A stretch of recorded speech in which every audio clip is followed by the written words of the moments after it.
Hey, what's up guys? I'm Ashish and this is my channel Medical Acme India, and today we are going to discuss the third lecture of Animal Diversity lecture series, and this is based on the phylogenetic principle of biological classification. So first let's go back और देखते हैं कि पीछे हमने क्या क्या पढ़ा. तो पीछे we studied the nomenclature system, binomial and trinomial, and then we have gone through the biological classification by taxonomical hierarchy, and then we have studied the phonetic basis of or phonetic principles of biological classification. But now we are going to discuss about the phylogenetic basis of biological classification. So biological classification is something in which you are going to categorize the animal or the plant which you have found to the certain categories, and or the you can say the ranks, and that rank is the taxonomical rank or taxa. So guys, आज जो start करेंगे हम वो करेंगे phylogeny की तरफ में. तो फिनेटिक जैसा आप लोग जानते थे कि क्या था, वो एक मॉर्फोलॉजिकल अपीयरेंस और यू कैन से कि जो चीज आप ऑब्जर्व करके एनिमल में फिनोटाइप, यू विल से कि जो आप फिनोटाइप्स देख रहे हो एनिमल्स में या प्लांट्स में, that is phenetic, that is a phenetic thing और phenetic character you will say. अब फाइलोजेनेटिक कैरेक्टर क्या होता है? Phylogenetic character is something which has evolutionary significance. Suppose हम टेल की बात करते हैं, तो tail you all know has been advanced and collapse in the higher animals like mammals तक जाओ तो वहां पे क्या हुआ कि वो कोलैप्स हो गया, एडवांसमेंट हुई. तो दैट टाइप ऑफ कैरेक्टर जो कि एडवांस हो जाती है, that is called derived characters. ठीक है, तो that is called derived characters. और इसके लिए एक टर्म है, डिराइव्ड कैरेक्टर जो होता है उसको एक टर्म दिया गया है, दैट इज एपोमॉर्फिक. एपो मतलब फ्लेक्सिबल और you will say advancement. Apomorphic. Apomorphic are those characters which have been changed or have taken a certain appearance or modifications over time. But वो character जो कि ancestor से लेकर descendant में same है, have not been changed. That is called plesiomorphic. Plesiomorphic characters. So ये term बहुत important है guys, आप इसको एकदम नोट कर लो. Plesiomorphic are those characters which have not been changed and found in ancestors and descendants both. But the apomorphic are those characters, apomorphic characters are those characters which have been changed or advanced or you can say derived in the higher animals upon time. So guys, these two are very important terms. Again I am saying. And चलो अब start करते हैं कि अब ये देख लिया, ठीक है. इसके बाद तीन टर्म्स आती है. पहला तो आप जानोगे कि फाइलोजेनी, जो मैं बताऊंगा फाइलोजेनी है क्या. ठीक है, फाइलोजेनी के बाद सिस्टमैटिक्स था एक टर्म जो कि आपको मैंने पिछले क्लास में बताया था. सिस्टमैटिक्स पिछले क्लास में, sorry, systematics, phylogeny, systematics and cladistics. ये तीन टर्म है जो टैक्सोनॉमी में बहुत जगह आपको देखने के लिए मिलेंगे. Cladistics, phylogeny, systematics, cladistics. अब ये तीन टर्म को आप ऐसे लिखो. सिस्टमैटिक एक ब्रांच ऑफ साइंस है, ब्रांच ऑफ टैक्सोनॉमी कह लो आप, है, ठीक है, जिसमें कि हम arrangement of animals in different database for the comparison we are doing in systematics. But in systematics के सब पार्ट अगर ले लो तो वो होता है क्लैडिस्टिक्स. अब क्लैडिस्टिक्स क्या है? Cladistics is that branch of taxonomy और you can sub branch of systematics जहां पे we are studying about the phylogeny. ठीक है, अब हम यहाँ पे स्टेट पे आए कि हम फाइलोजेनी को डिफाइन करें. What is phylogeny? तो phylogeny is something or you can say the relationship between the organisms, and that is evolutionary, obviously evolutionary nature. So the relationship between the organism or you can say evolutionary relationship between the organism is called phylogeny and nothing else. यहाँ पे सीधा connection कहाँ है? सीधा connection है आपके heredity से. Heredity इन generation कह लो, और जो ओवर टाइम देखो तो वो क्या होता है, एडवांसमेंट जो है वो रिलेशनशिप होती है. तो इवोल्यूशन में, इवोल्यूशन का एक छोटा सा पार्ट है हेरिडिटी. ठीक है, इवोल्यूशन लार्ज स्केल हो गया, हेरिडिटी छोटा स्केल हो गया. हेरिडिटी आप अपने बोलते हैं कि आपने ये कैरेक्टर अपने दादाजी से इनहेरिट किया, आईज उसके मामा जैसे, पापा जैसे है, हाथ उसकी मम्मी जैसी है, तो ये सब चीज क्या होता है, हेरिडिटी होती है. लेकिन जब आप यही चीज जेनरा में देखो या क्लास में देखो या फैमिली में देखो या किंगडम में देखो, तो वो चीज जाके फाइलोजेनी हो जाती है. ठीक है, तो फाइलोजेनी का एक छोटा सा पार्ट होता है हेरिडिटी. मतलब बहुत सारी हेरिडिटी होगी, बहुत सारी हेरिडिटी कैरेक्टर्स मिलेंगे तब जाके होगा एक फाइलोजेनी. अब फाइलोजेनी को स्टडी कहां करेंगे? क्लैडिस्टिक्स में. और क्लैडिस्टिक्स किसका ब्रांच है? सिस्टमैटिक्स का, जिसको हम टैक्सोनॉमिक अरेंजमेंट का एक डिसिप्लिन बोलते हैं. ठीक है, अब ये सारी बातें यहाँ पे खत्म हो गई। अब बात आती है दो कैरेक्टर्स की जो बहुत इंपॉर्टेंट है गाइस, नीट वाले बच्चों के लिए भी इंपॉर्टेंट है और CSIR के लिए भी इंपॉर्टेंट है। अब उसमें हम एग्जाम्पल देखेंगे, आप सब लोगों ने सुना होगा। आज का ये मोरलेस यही होगा कि आपको एक तो मैं सबसे पहले लास्ट में बताऊंगा कि कैसे क्लेडोग्राम बनाते हैं और फाइलोजेनेटिक ट्री में क्या डिफरेंस है, ये चीज बताऊंगा। दूसरी चीज ये बताऊंगा कि जो ये हम पढ़ रहे हैं टर्मिनोलॉजीज, ये टर्मिनोलॉजी को डिफाइन करना, और डिफाइन तो आप अपने लैंग्वेज में करो तो ज्यादा अच्छा रहेगा, क्योंकि अगर आप मेंस लिख रहे हो या कुछ भी लिख रहे हो और अगर आपको सिस्टमेटिक्स और कुछ ऐसा दे दिया कि तो वहां पे आप मेंस में भी, UPSC मेंस की बात कर रहा हूं मैं, वहां पे अपने लैंग्वेज में लिखोगे, या आप अगर प्रोफेशनल कोर्स के हो तो वहां भी आप ऐसे ही लिखोगे। लेकिन द मेन इंपॉर्टेंट थिंग ये बोलना चाहता हूं मैं कि अपनी लैंग्वेज में लिखो। आप डिफिनेशन में अगर आपको लिखवा दूं तो वो वैसे भी याद नहीं होगा, ठीक है, क्योंकि अपनी लैंग्वेज में ही याद होता है। तो अंडरस्टैंड करने की कोशिश करो, ना कि रट्टा मारने की। रट्टा जहां मारना है वहां मारो अच्छी जगह पे, ठीक है। तो गाइज ये एक कॉन्सेप्ट था, ये जो मैंने बताया। फिर दूसरा कॉन्सेप्ट आपको ये बताया कि दो कैरेक्टर्स हैं, वो कैरेक्टर्स दो तरह के होते हैं। लेकिन अब बात आती है कि फाइलोजेनी में ये तो कैरेक्टर हो गया जो कि एक आप कह लो कि वो चेंज के बेसिस पे था कि चेंज हो रहे हैं या नहीं हो रहे हैं। बट एक दूसरा बेसिस आता है जो कि इवोल्यूशनरी सिग्निफिकेंस फाइलोजेनी में आप कह लो कि दो कैरेक्टर्स बहुत इंपॉर्टेंट होते हैं। फर्स्ट होता है homologous character, homologous characters, and the second one is analogous characters. These two are very important characters in the phylogeny. So guys, अब देखते हैं ये है क्या। किसी भी आप अगर कैरेक्टर को देखो, ठीक है, तो कैरेक्टर की दो चीज होती है। सिग्निफिकेंस की बात कर रहा हूं मैं, तो वो कैरेक्टर के सिग्निफिकेंस क्या होंगे? फर्स्ट सिग्निफिकेंस तो ये होगा कि वो जो कैरेक्टर है उसका स्ट्रक्चर कैसा है, ठीक है, या ऑरिजिन कैसा है। कह लो ऑरिजिन ही उसके कैरेक्टर स्ट्रक्चर को डिफाइन करता है, या फिर आप कह लो कि जैसा स्ट्रक्चर होगा वो ऑरिजिन से डिपेंड करेगा। एंसेस्टर में जैसे थे वही स्ट्रक्चर यहाँ पे आए, तो वो ऑरिजिन या स्ट्रक्चर। तो फर्स्ट चीज जो होती है वो होती है ऑरिजिन और स्ट्रक्चर, एंड सेकेंड थिंग जो होगी वो होगी आपकी फंक्शन। तो क्या कैरेक्टर कुछ भी है तो कैरेक्टर का मेन फाइनल एग्जिस्टेंस है ही क्यों? क्योंकि वो कोई फंक्शन करे, और फंक्शन करे जो कि हमारे लिए इंपॉर्टेंट हो। तो that is the important thing कि structure and function, these two are very important, and these two are obviously the classification criteria for these homologous and analogous characters. आप ऐसा टेबल बनाओ, इस टेबल में एक यहां पे करो कि स्ट्रक्चर, अगर हम दो एनिमल को कंपेयर कर रहे हैं, सपोज रैट एंड बैट, दोनों मैमल ही हैं, दोनों को हम कंपेयर कर रहे हैं, ठीक है। तो उन दोनों में हमने क्या देखा कि एक स्ट्रक्चर जो है सेम है और एक स्ट्रक्चर मतलब स्ट्रक्चर जो है दोनों में सेम है, ठीक है, किसी ऑर्गन का या लिम्ब कह लो आप, या फिर फोर लिम्ब ले लो, या फिर आप टॉ ले लो, कुछ भी ले लो। तो उनका क्या है कि स्ट्रक्चर सेम है बट फंक्शन आर डिफरेंट।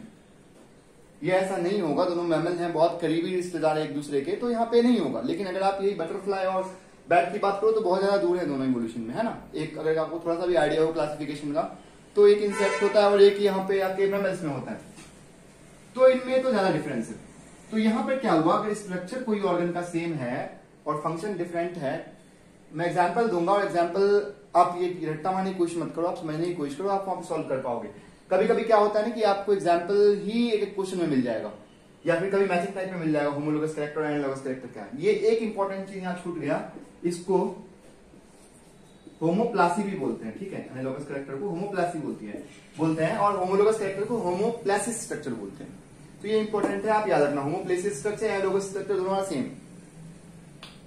तो अब क्या हुआ, अगर ओरिजिन और स्ट्रक्चर सेम है, फंक्शन डिफरेंट है, ठीक है, as in the case of, आप ले लो एग्जांपल इसका ले लो, होमोलोगस कैरेक्टर का डॉल्फिन का fin of dolphin and fin of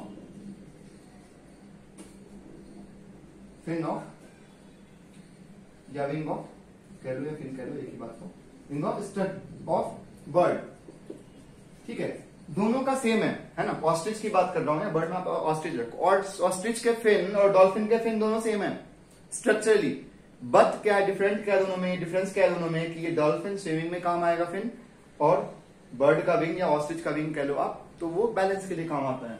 तो this is very good example जहां पे आप देख सकते हो कि क्या स्ट्रक्चर सेम है, फंक्शन डिफरेंट है, that is called the homologous character.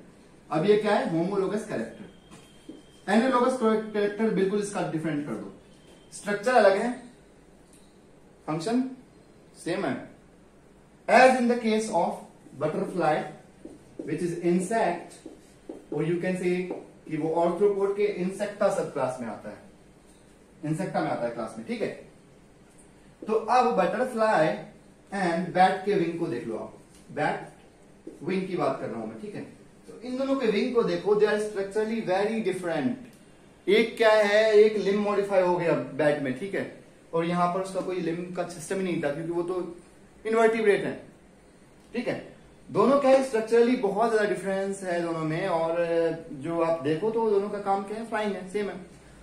तो अब ये चीज और ये चीज हम क्यों पढ़ रहे हैं आखिर, फाइलोजेनी में क्यों, ये फाइलोजेनी में क्यों, क्या कंट्रीब्यूट करने वाला है।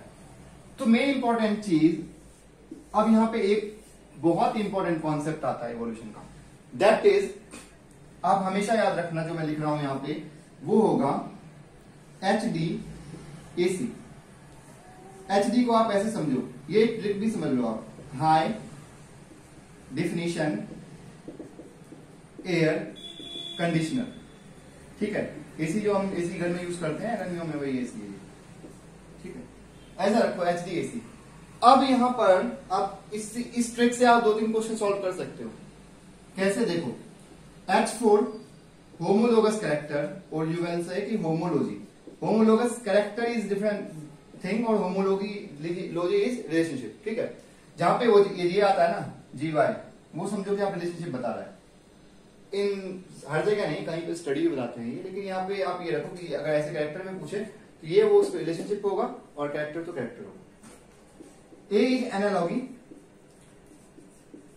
ठीक है। होमोलॉजी में D फॉर डाइवर्जेंट इवोल्यूशन, ठीक है। डाइवर्जेंट इवोल्यूशन का आप देखो क्या है, डाइवर्जेंट इवोल्यूशन मतलब एक स्पीसीज है, ठीक है, उसने 3-4 अलग अलग स्पीसीज को इवॉल्व किया अपने आप से, ठीक है। तो ये यहाँ पे जो इवॉल्व हुए, that kind of diversion. Diversion क्या होता है, रोड आप जाओ रोड पे तो वहां पे डाइवर्जन होता है, यहां से आप गए तो आप इधर मुड़ जाओ, इधर मुड़ जाओ, सामने को चले जाओ, रॉन्ग टर्न मूवी देखी है ना, वैसा ही डाइवर्जन। तो ये डाइवर्जन जो है, दैट काइंड ऑफ इवोल्यूशन, वहां जहां पे आप डाइवर्जेंस देखोगे, that is under homologous character और homology. But analogous character on the other hand has convergent, C है ना यहाँ पे, that C denotes convergent evolution, convergent evolution. अब कन्वर्जेंट इवोल्यूशन क्या होता है, कन्वर्जेंट इवोल्यूशन इज समथिंग जहां पे क्या होता है, फंक्शन सेम है, स्ट्रक्चर डिफरेंट है। अब देखो, ठीक है, ये मान के चलो कि आपका बैट हो गया, बटरफ्लाई हो गया, बैट हो गया, बटरफ्लाई हो गया, और कोई अलग बर्ड ले लो, ठीक है, बर्ड हो गया, मैमल, बर्ड, और तीनों हो गए, ठीक है। ये तीनों क्या है, इनका जो विंग है, उनका काम क्या है कि फ्लाइंग है। अब आप यहां पे गौर से देखो कि ये तीनों के क्या हुए, स्ट्रक्चरली अलग अलग थे, लेकिन फंक्शन उनका सेम हो गया यहां पे। सो द थिंग इज कि इसका कम इवोल्यूशनरी सिग्निफिकेंस होगा, क्यों, क्योंकि यहां पे एक एंसेस्ट्री दिखती है, यहां पे एंसेस्ट्री नहीं दिखती है। ये क्या हो रहा है, ऑफ स्प्रिंग में जाके, या फिर at the time of evolution, at the apex of evolution, वो जाके क्या हो रहा है कि एक जगह कन्वर्ज कर रहा है, एक जगह जाके वो स्टॉप हो रहा है। तो this kind of relationship that is analogous is very much evolutionary insignificant irrespective of the characters, और in respect in comparison to homologous character ये क्या हो गया कि ज्यादा significant नहीं है। तो अब बात करते हैं homologous character की जो ज्यादा significant है, ठीक है। तो homologous character क्या होता है कि जो आपको बताया, स्ट्रक्चर सेम हो, फंक्शन डिफरेंट हो। आप इसी तरह से याद करोगे जो मैंने बताया है।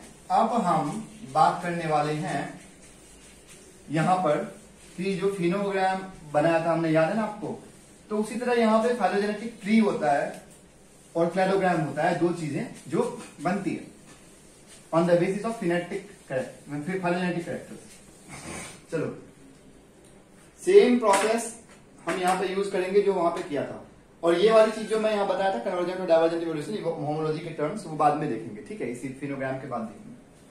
तो यहां पर क्या होता है, आप 3 कैरेक्टर लो। सबसे पहले बताया था आपको कैरेक्टर होंगे और क्या होंगे, एनिमल्स होंगे, जिसमें हम कंपेयर करना चाहते हैं।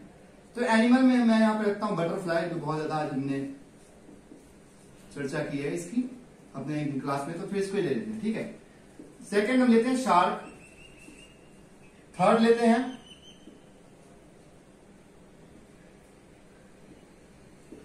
लिजर्ड, एंड फोर्थ लेते हैं हम अपने आप को मैन, ठीक है, और ह्यूमन का होमोसेपियंस, ठीक है। अब यहां पर हम 3 कैरेक्टर रखते हैं, ठीक है, कंपेरिजन के vertebrae, 4 walking legs and body hair, ठीक है। अब देखो बटरफ्लाई में सेम कॉन्सेप्ट वही आएगा, नॉमिनल वाला, यस नो। अगर प्रेजेंट है तो यस, नहीं प्रेजेंट है तो नो। यस मतलब 1 स्कोर, नो मतलब 0 स्कोर। वर्टिब्री इसमें प्रेजेंट है, नो क्योंकि इनवर्टिब्रेट होता है, ठीक है, 0। शार्क में वर्टिब्री प्रेजेंट है, यस यस यस, तो 1 1 1, ठीक है। 4 वॉकिंग लेग्स प्रेजेंट है इसमें बटरफ्लाई में, नो 0। यहां पे शार्क में नो, लिजर्ड में यस, मैन में यस। उसी तरह बॉडी हेयर इसमें प्रेजेंट, नो नो नो 1, ठीक है। तो अब देखो आप, तो यहां पे क्या होता है कि अब आपने क्या किया, स्कोरिंग कर ली इसकी। अब इस स्कोर को हम यूटिलाइज करेंगे क्लेडोग्राम बनाने के लिए और फाइलोजेनेटिक बनाने के लिए। तो सबसे पहले ये बताऊंगा, डेंड्रोग्राम बताया था आपको, dendrogram is something which is schematic representation of evolution, pictorial representation of, you can से, ऑफ इवोल्यूशन। तो डेंड्रोग्राम के 2 पार्ट होते हैं। अगर फेनेटिक कैरेक्टर्स को कंसीडर करेंगे तो दैट विल बी फेनोग्राम, और अगर हम फाइलोजेनेटिक कैरेक्टर को करेंगे तो दैट विल बी क्लेडोग्राम और phylogenetic tree based on the system. अभी बताऊंगा वो क्राइटेरिया क्या है फाइलोजेनेटिक ट्री और क्लेडोग्राम। बस ये याद रखो कि फाइलोजेनेटिक ट्री में क्लेडोग्राम भी होता है और फाइलोजेनेटिक ट्री भी होता है, ठीक है। तो अब चलो हम इसको देखते हैं। सबसे पहला चीज यहाँ पे जो आता है ड्रॉ करने के लिए, फर्स्ट इंपॉर्टेंट चीज कि आप देखो कि सबसे ज्यादा कौन सा कैरेक्टर है जो रिपीट हो रहा है। वर्टिब्री, तो सबसे ज्यादा एडवांस कौन सा होगा, ये होगा। उसी तरह से सबसे ज्यादा अगर कोई स्पीसीज में कैरेक्टर ज्यादा रेकर हो रहा है तो क्या होगा, वो सबसे ज्यादा इवॉल्व होगा। जो सबसे ज्यादा इवॉल्व होगा उसको हम सबसे नीचे रखेंगे, मैन, सबसे नीचे मैन आ जाएगा, ठीक है। उसके जस्ट ऊपर आएगा कौन सा, 1 2, इसमें 3 है, 3 by 3 score, 2 by 3 score lizard, 1 by 3 score shark, and 0 by 3 score butterfly, है ना। तो गाइज अब देखो यहां पे क्या आती है, यहां पे 2 इंपॉर्टेंट कॉन्सेप्ट आएंगे। फर्स्ट चीज तो ये आएगा कि इसमें 2 तरह के कैरेक्टर होते हैं। आपको बताया था कि एपोमॉर्फिक और प्लेसियोमॉर्फिक। एपोमॉर्फिक वो कैरेक्टर है जो कि डिराइव्ड है और एडवांस्ड है, ठीक है। और एंसेस्ट्रल कैरेक्टर कौन से हैं, प्लेसियोमॉर्फिक, जो कि अनचेंज्ड है। बट द थिंग इज कि अब उनके भी अलग अलग सब ग्रुप्स यहां पे देखने के लिए मिलते हैं जब हम ड्रॉ करते हैं क्लेडोग्राम। तो अब क्या है, देखो ये दोनों के पास सिमिलर कैरेक्टर है ना, लिजर्ड और इनके पास 2 सिमिलर कैरेक्टर है। तो सिमिलर कैरेक्टर 2 हैं, तो ये दोनों सिमिलर कैरेक्टर इसमें कुछ ना कुछ होंगे जो यहां पे आके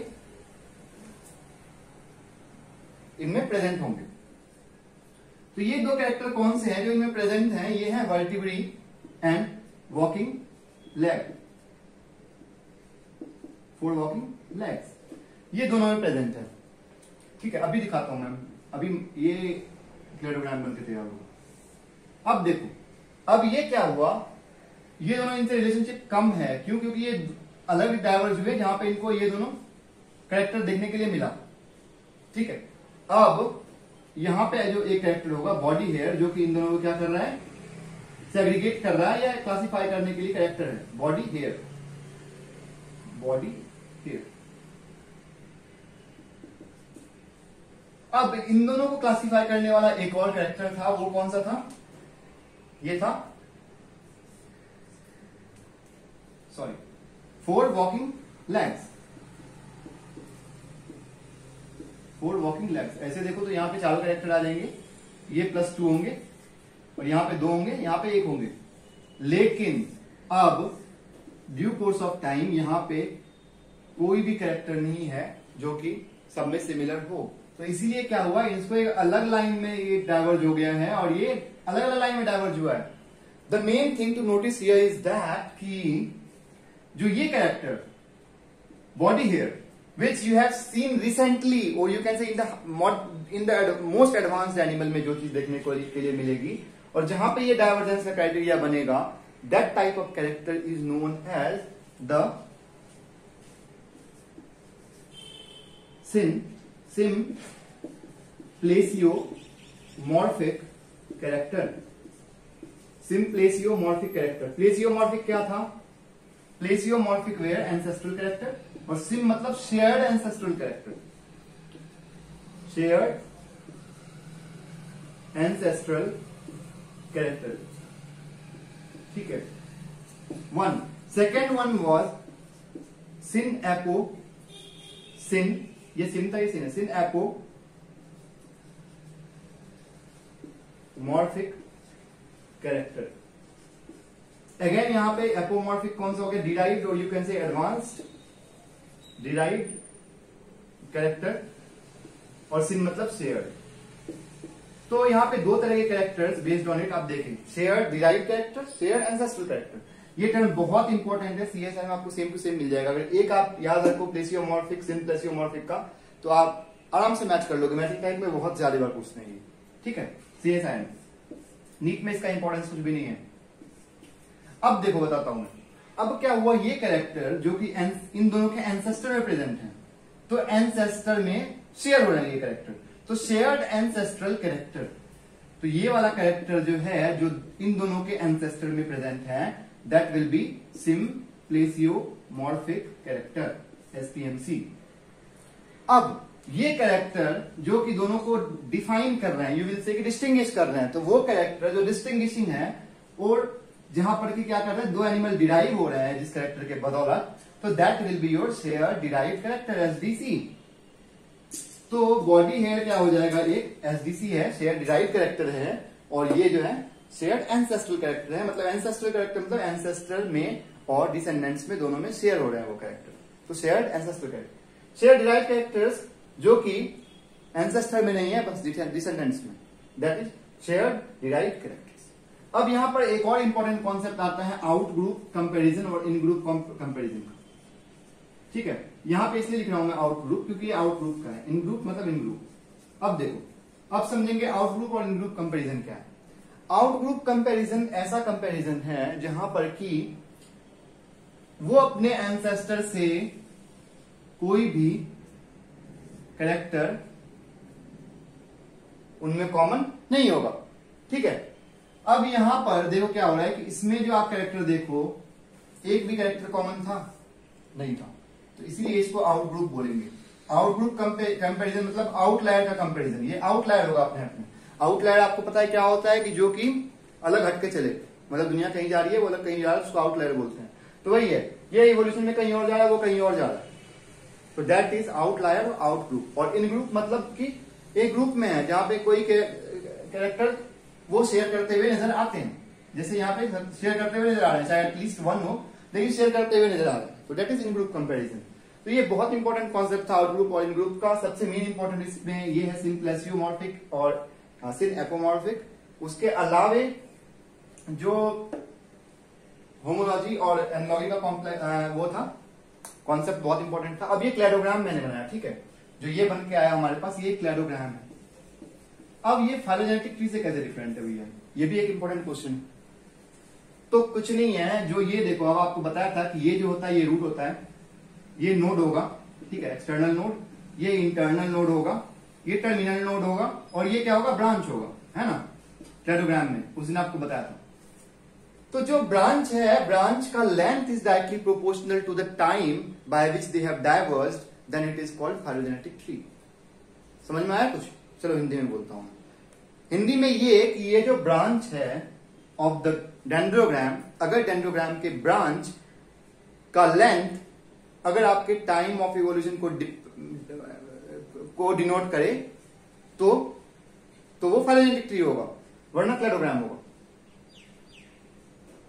अगर नहीं समझ आया तो ऐसे समझो कि लेंथ ऑफ जो ब्रांच है is directly proportional to the time by which they have diverged, then it is called phylogenetic. कुछ नहीं है, बस ये लेंथ क्या करेगा, वहां टाइम को डिनोट करेगा। ठीक है, अब इसके बाद एक क्वेश्चन देखेंगे और वो क्वेश्चन में बहुत इंपॉर्टेंट कॉन्सेप्ट है, बहुत एंटरटेनिंग वे में मैं बताने की कोशिश करूंगा आपको। ठीक है, तो चलो अब स्टार्ट करते हैं उस वाले कॉन्सेप्ट को समझने की। और ऐसा कोई नहीं बताएगा जैसा मैं बताने वाला हूं आपको। कभी कभी क्वेश्चन आपको देखने के लिए मिलेंगे, ये 3-4 बार क्वेश्चन तो रिपीट हुए हैं, कि आपको दे देंगे मोनोफाइलेक्टिक